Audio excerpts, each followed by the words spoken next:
सह्याद्रीच्या पर्वतरांगेत डोंगर माथ्यावर उभा असलेला सिंहगड किल्ला महाराष्ट्राच्या गौरवशाली इतिहासाचा साक्षीदार आहे. पुण्याच्या नैऋत्येला सुमारे 35 किलोमीटर अंतरावर वसलेला हा किल्ला पूर्वी कोंढाणा नावाने ओळखला जात असे. ऐतिहासिक आणि नैसर्गिक सौंदर्याचा मिलाप असलेल्या या किल्ल्याने अनेक युद्ध पाहिले आहे. 1670 साली झालेले सिंहगडचे युद्ध हे मराठा इतिहासातील सर्वात वीरश्रीने लढलेले युद्ध म्हणून ओळखले जाते. आज सिंहगड किल्ला पदकंतीसाठी, इतिहास प्रेमींसाठी आणि निसर्ग प्रेमींसाठी स्वर्गच आहे. इथे रम्य सह्याद्रीचे विहंगमय दृश्य, साहसी ट्रेकिंग मार्ग आणि इतिहासाचे जिवंत दर्शन घडते. शौर्य, बलिदान आणि मराठ्यांच्या स्वातंत्र्य लढ्याचा साक्षीदार असलेला हा किल्ला एक वेगळाच अनुभव देतो.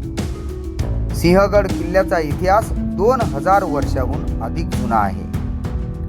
अनेक राजवटींनी या किल्ल्यावर सत्ता गाजवली. प्रत्येकाने आपल्या काळात किल्ल्यावर वेगळी मोहर उमटवली. पण या किल्ल्याचा सर्वात तेजस्वी अध्याय 1670 साली लिहिला गेला.